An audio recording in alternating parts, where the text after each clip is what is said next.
Hello everyone. Guys बहुत सारे viewers हैं जो बिगनर से कहते हैं कि सर न्यूज़पेपर कैसे समझ में आएगा। गाइज मैंने न जाने कितने वीडियोस डाले हैं न्यूज़पेपर से रिलेटेड। और मैं आपको बता दूं कि मैं स्पीकिंग कराता हूं, स्पोकन इंग्लिश का टीचर हूं, तो मैं न्यूज़पेपर वगैरह ज़्यादा नहीं डालता हूं, बट फिर भी बहुत डाले हैं। तो मैं बिगनर के लिए बता रहा हूँ कि आपको कैसे क्या करना होगा न्यूज़पेपर के लिए। आप यहाँ पर देख सकते हैं, मैंने एक उठाया है न्यूज़ यहाँ पर। आपको भी ऐसे ही कोई सिटी न्यूज़ उठाना है। मैं आपको बता दूं, आप फ्रंट पेज अभी नहीं ले सकते हैं, एडिटोरियल नहीं ले सकते हैं अगर आप एक बिगनर हैं। आपको क्या करना होता है, स्टोरी वाला जिसमें कहानी हो, आपको कहानी वो समझ में आए, आप कनेक्ट कर सके, इस तरह का कोई न्यूज़ उठाइए। ये चोरी हो सकता है, मर्डर हो सकता है, रेप हो सकता है, कहीं फाइट हो गया, कहीं पर भूकंप आ गया, आग लग गई, इस तरह की जो घटनाएं घटती हैं वो आप उठाइए। नहीं तो कोई पुराना पेपर उठाइए और उसको रीड आउट करें। उसमें आपको पैसिव ज़रूर दिखाई देगा और टेंसेस तो ऑफ कोर्स होते हैं। बीच बीच में कुछ आपको अजीब से सेंटेंस जुड़े हुए लगे, वो कुछ क्लॉजेज वगैरह होंगे जो आप धीरे धीरे समझ जाएंगे। चलिए मैं आपको एक दिखाता हूँ। यहाँ पर मैंने एक उठाया है। यहाँ पर पहले हेडलाइन देख लेते हैं। यहाँ पर लिखा हुआ है कि मर्डर केस। ठीक है, तो हम इससे समझ गए कि मर्डर केस के बारे में। अब हेडलाइन में क्या लिखा है कि Sushil Kumar sent to 9 day judicial custody. कई बार आपको हेडलाइन, ज़्यादातर आपको हेडलाइंस जो है प्रेजेंट इंडेफिनिट में दिखाई देंगे, होगा ही होगा ऐसा। तो आपको क्या समझना है, आपको ये नहीं समझना कि ताते ती समझूंगा मैं, ना जी ना। आपको समझना है कि काम हो गया है। लेकिन अगर आपको थर्ड फॉर्म में दिखाई दे, जैसे यहाँ पर सेंट लिखा हुआ है, ये थर्ड फॉर्म है, तो आपको समझना है ये पैसिव है। यहाँ पर है कि सुशील कुमार सेंट। वैसे अगर जो बिल्कुल नया बंदा होगा वो उससे पता कैसे लगेगा, वो ऐसे सोचेगा ये सब्जेक्ट हो गया, ये सेकेंड फॉर्म हो गया वर्ब, तो सुशील कुमार ने भेजा, ऐसा वो समझ लेगा। जब हेडलाइन होता है तो हेडलाइन का जो पैसिव होता है वो बिल्कुल कायदे से नहीं होता है, शॉर्टकट होता है। तो इसका मतलब है कि सुशील कुमार वॉज सेंट, सुशील कुमार को भेजा गया टू 9 डे जुडिशियल कस्टडी। यहाँ सुशील कुमार डूअर नहीं है, ये रिसिपिएंट है, इसके साथ कुछ हुआ है, इसको भेजा गया 9 दिन के जुडिशियल कस्टडी में। ठीक है, मर्डर केस है ये। आगे देखिए, कोर्ट रिजेक्ट्स पुलिस रिक्वेस्ट। यहां पर प्रेजेंट इंडेफिनिट आपको साफ दिखाई दे रहा है। तो कोर्ट रिजेक्ट्स का मतलब हम ये नहीं समझेंगे कि कोर्ट रिजेक्ट कर देता है, हम समझेंगे कि कोर्ट ने रिजेक्ट कर दिया। क्या रिजेक्ट कर दिया, पुलिस के रिक्वेस्ट को। क्या रिक्वेस्ट थी, ऑफ लगा है।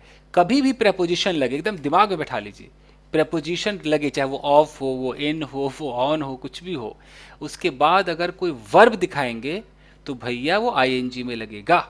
जेरंड चाहिए ही चाहिए। क्यों चाहिए, क्योंकि प्रेपोजिशन के बाद हमेशा ऑब्जेक्ट आता है, और ऑब्जेक्ट क्या होता है, या तो नाउन होता है या प्रोनाउन होगा ऑब्जेक्टिव केस में। अगर नाउन होगा या तो एक शब्द होगा, जैसे कि स्कूल, ये आपका क्या है, नाउन है, या वो नाउन फ्रेज बनाएगा, माई स्कूल, ये नाउन फ्रेज हो गया। नहीं तो नाउन क्लॉज भी बन सकता है, that I go to school, इतना बड़ा भी हो सकता है एक ऑब्जेक्ट। और नहीं तो वो जेरंड होगा, वो नाउन का ही तो काम करेगा, जैसे कि एक्सटेंडिंग, गोइंग, ईटिंग, नाउन का ही काम करते हैं। तो प्रेपोजिशन के बाद आईएनजी लगता है वर्ब में। तो यहाँ पर लिखा है कि कोर्ट ने रिजेक्ट कर दिया पुलिस के रिक्वेस्ट को। क्या रिक्वेस्ट थी, ऑफ एक्सटेंडिंग कस्टडी, कस्टडी को बढ़ाने की रिक्वेस्ट थी, बाई 3 डेज, 3 दिनों तक। बस समझ में आ जाएगा, बाई का मतलब यहाँ पर तक है। आगे देखिए, a Delhi court on Wednesday sent wrestler Sushil Kumar to 9 day judicial custody in the alleged murder case of wrestler Sagar Dhankar। अब यहां पर आपका टेंस काम करेगा। टेंस देख लीजिए, अ डेल्ही कोर्ट, ठीक है, ये हमारा सब्जेक्ट हो गया। ऑन वेंसडे बीच में लोग डाल देते हैं, ये तो खैर टाइम डेट की बात हो गई, छोड़ दीजिए। डेल्ही कोर्ट सब्जेक्ट है, सेंट हमारा वर्ब है, यानी कि दिल्ली कोर्ट ने भेजा। किसको भेजा, रेसलर सुशील कुमार को भेजा, टू 9 डे जुडिशियल कस्टडी, 9 दिन के जुडिशियल कस्टडी में भेज दिया। ये आपका पास्ट इंडेफिनिट टेंस है। Okay, in the alleged murder case, किस सिलसिले में भेजा, तो in the alleged murder case. Alleged का मतलब होता है बयानित मर्डर केस, कथित मर्डर केस। न्यूज़पेपर वाले कहते हैं कि जी हम नहीं कह रहे कि ऐसा उसने मर्डर कर ही दिया है, हमें भी कहीं से सूचना मिली, हम आपको बता रहे हैं। जब तक साबित ना हो जाए आप किसी को मर्डर नहीं कह सकते। तो ये अलीज्ड लगाना जरूरी है, या अलेज्डली लगाना जरूरी है।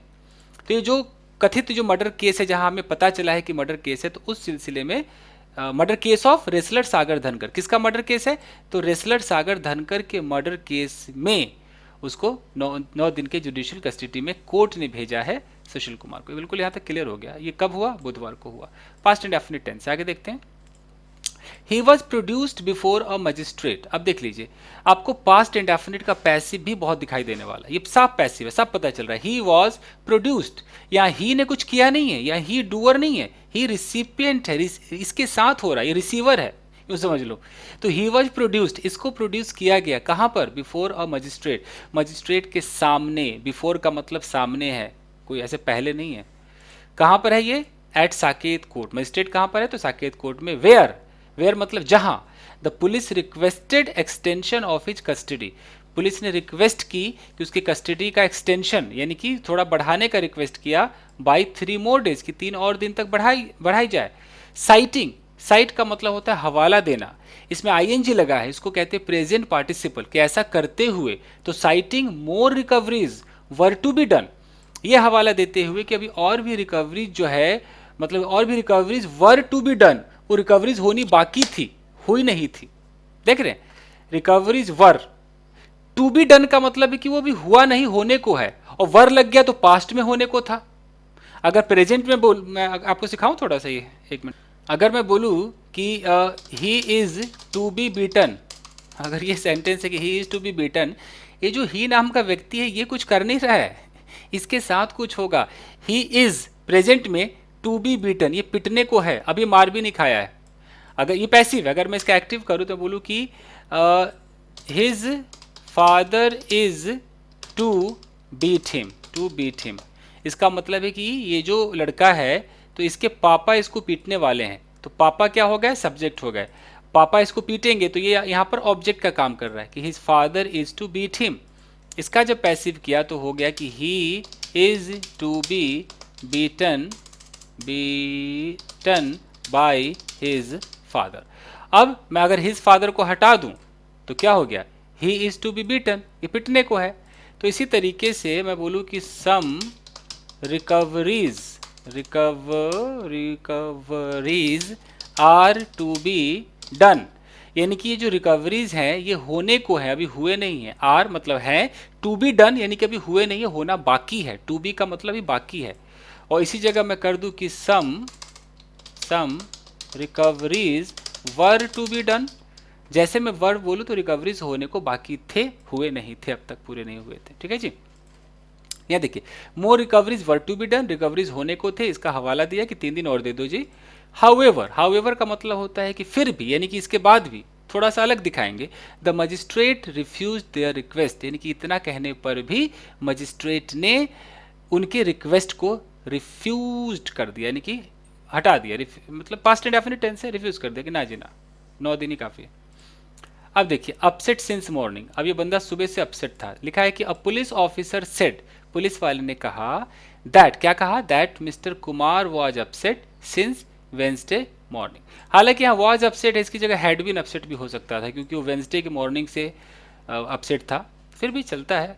अब पुलिस ऑफिसर सेड, पुलिस ने कहा कि मिस्टर कुमार जो थे वो अपसेट थे बुधवार की सुबह से, एंड वॉज क्राइंग, और रो भी रहे थे, इन द लॉकअप, लॉकअप में रो रहे थे। Was crying past continuous tense है, आपको टेंस आना चाहिए। As he did not want to go to jail, अब यहाँ जो आप एज देख रहे हैं ये यहाँ पर क्या काम कर रहा है कि एज का मतलब है क्योंकि, एज का मतलब होता है जैसा कि, तो जैसा कि से भी ज्यादा यहाँ पर ये क्योंकि की फीलिंग दे रहा है, क्योंकि he did not want to go to jail. क्योंकि जब सेंटेंसेज आपस में जुड़ते हैं, जब आप क्लॉजेस सीखेंगे तो आप कंजंक्शन के बारे में पढ़ेंगे, तो एज के बारे में जब पढ़ेंगे तो आपको पता चलेगा एज क्योंकि का भी काम करता है। तो क्योंकि he did not want to go to jail, वो जेल नहीं जाना चाहते थे। It was his last day of police custody, यह इनके पुलिस कस्टडी का आखिरी दिन था। During his days in police custody, during का मतलब होता है के दरमियान, के दौरान। तो पुलिस कस्टडी में इनके दिन के दौरान, his days in police custody, police custody में इन्होंने जो अपने दिन बिताए उन दौरान क्या होता था? He used to tell his stories of wrestling. Used to देख लीजिए, यूज टू क्या होता है? यूज टू पास्ट को दिखाता है। मैं थोड़ा सा आपको समझा दूं जो बिगनर्स हैं, कि जब आप यूज टू की बात करेंगे, यूज टू, एक तो यूज टू पास्ट का होता है कि मैं मतलब पार्क में बैठा करता था, आई यूज्ड, ऐसे, I used to sit in the park, park में बैठा करता था, इन द पार्क। ठीक है, लेकिन एक यूज टू होता है जो आप ऐसे यूज करेंगे कि आई एम यूज टू। अब सिट बोलेंगे कि सिटिंग बोलेंगे, I am use to sitting in the park. फर्क समझ में आ रहा है? इस वक्त मैं पार्क में बैठा करता था, ये मेरी पुरानी आदत थी, अब नहीं है। और इस वक्त प्रेजेंट में मैं आदी हो चुका हूं, आई एम यूज्ड टू, मतलब मैं आदी हूं, एकदम हैबिचुअल हूं किस चीज के? Sitting in the park, park में बैठने के। मैं आदी हो गया हूं तुमसे बात करने की, I am use to talking to you. ये ऐसा यूज टू है जिसके टू के बाद वर्ब में आईएनजी लग रहा है और लगेगा ही लगेगा, लेकिन ये जो पास्ट वाला यूज टू है इसमें नहीं लगेगा। छोटी छोटी चीजें, ठीक है। तो he used to tell his stories, वो अपनी कहानियां सुनाया करता था रेसलिंग डेज के, रेसलिंग डेज के।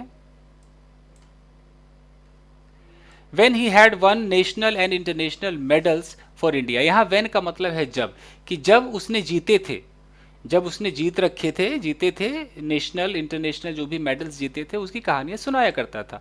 When we used to question him, फिर यूज टू आया, जब हम सवाल पूछा करते थे about his involvement in the crime. देखिए अब ये अबाउट है, अबाउट के बाद, अबाउट हमारा प्रपोजिशन है, इसके बाद मैंने कहा कि नाउन आएगा, नहीं तो नाउन फ्रेज आएगा। इसको देख लीजिए, ये देख रहे हैं, ये हिज इन्वॉल्वमेंट, ये क्या है? नाउन फ्रेज ही तो है, इन द क्राइम पूरा नाउन फ्रेज है, यानी कि क्राइम में उसकी जो इन्वॉल्वमेंट थी उसके बारे में जब हम सवाल पूछा करते थे, he used to start telling his stories, तो फिर अपनी कहानी बोलना शुरू कर देता था। और गो साइलेंट, और वो साइलेंट हो जाया करता था। गो साइलेंट, साइलेंट हो जाना। गो स्विमिंग, स्विमिंग करना। गो शॉपिंग, शॉपिंग करना। गो मैड, पागल हो जाना। कभी सुना होगा हैव यू गॉन मैड, यानी कि गो मैड से बना है। He used to follow a strict routine, फिर यहाँ पर यूज टू आया कि वो बहुत ही स्ट्रिक्ट रूटीन को फॉलो किया करता था while being in the custody. While का मतलब के समय, बीइंग का मतलब होते समय, तो while being in the custody, custody में होते समय वो रूटीन का फॉलो करता था जो कि बहुत स्ट्रिक्ट था, सेड द ऑफिसर, ऐसा ऑफिसर ने कहा। He used to start and end his day with exercise, फिर यूज टू है, वो अपने दिन की शुरुआत किया करता था और अंत किया करता था एक्सरसाइज से। खत्म है, छोटा सा बस एक डेमो की तरह मैं लाया था इसको। द ऑफिसर सेड, ऑफिसर ने कहा that mister Kumar and his accomplish, accomplish का मतलब होता है बुरे काम में जो आपका साथ दे। तो पुलिस ऑफिसर ने ऐसा कहा कि जो मिस्टर कुमार है और उनके जो साथी है Ajay Sherawat, were taken to Haridwar, उनको हरिद्वार ले जाया गया था और मंडे को हरिद्वार और Monday for the recovery of mobile phones, mobile phone की रिकवरी के लिए उनको पुलिस के द्वारा हरिद्वार ले जाया गया, एंड अदर आर्टिकल्स, और दूसरे आर्टिकल्स की रिकवरी के लिए, but they return empty handed, लेकिन वो खाली हाथ लौटे। Sagar died, past indefinite, Sagar मर गया after being allegedly assaulted by mister Kumar. After का मतलब के बाद, बीइंग का मतलब, बीइंग अजोल्टेड मतलब अजोल्ट होकर के, तो सागर कैसे मरा? आफ्टर बीइंग अजोल्टेड, अजोल्ट का मतलब प्रहार हुआ। अलीजली का मतलब आपको पता ही है कि कथित रूप से, बयानित रूप से उस पर प्रहार हुआ बाय मिस्टर कुमार के द्वारा प्रहार हुआ, and others eight Chhatrasal stadium on May 4, यानी कि 4 मई को छत्रसाल स्टेडियम में जो सागर है वो मर गया। कैसे मर गया? आफ्टर, के बाद, being allegedly assaulted by mister Kumar and others, mister Kumar और दूसरे के द्वारा उनको अजोल्ट किया गया, इसलिए मर गया। इस छोटे से न्यूज में आपने क्या देखा है? या तो देखिए आफ्टर बीइंग का इस्तेमाल देखा, आपको पैसिव दिखाई दे रहा है, टेंसेस दिखाई दे रहा है, बस यही है दोस्तों। इस वीडियो के माध्यम से मैं बस इतना ही कहना चाहता हूँ कि अगर आप एक बिगिनर हैं तो प्लीज़ आप एडिटोरियल ना पढ़ें, अभी आप फ्रंट पेज ना पढ़ें, आप सिटी न्यूज़ उठाएं। मेरी बात मानिए, मैं कई दिनों से सिखा रहा हूँ, मुझे पता है कि न्यूज़पेपर में उस लेवल तक पहुँचने के लिए शुरुआत यहाँ से करनी पड़ती है।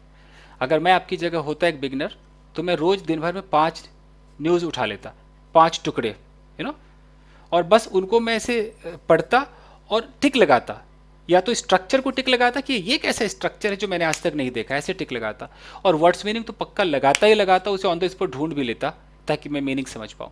और ऐसे में एक डायरी मेंटेन करता और बहुत सारे मेरे वर्ड्स तैयार हो जाते। मैं उन सेंटेंसेस को वैसे के वैसे ही लिख देता अपनी डायरी पर कि यार ये स्ट्रक्चर ऐसा मिला है, और फिर मैं कहीं ना कहीं देखता कि क्या ऐसा किसी ने पढ़ाया है। इस तरीके से ऐसे एक स्टूडेंट को काम करना चाहिए, तब जाके आप समझेंगे, वरना आप किसी का एडिटोरियल पढ़ के क्या कर लेंगे आप, जब तक आपका बेस स्ट्रांग नहीं होगा, नहीं हो सकता। बात मानिए, पढ़िए, 1 साल लग जाता है अखबार को समझने में, कई बार 2 साल, और अगर आप दिन रोज ही पढ़ेंगे तो क्या पता आप 3 महीने 6 महीने में कर जाए, कोई कुछ भी कर सकता है। चलिए guys, thank you very much everybody, thank you.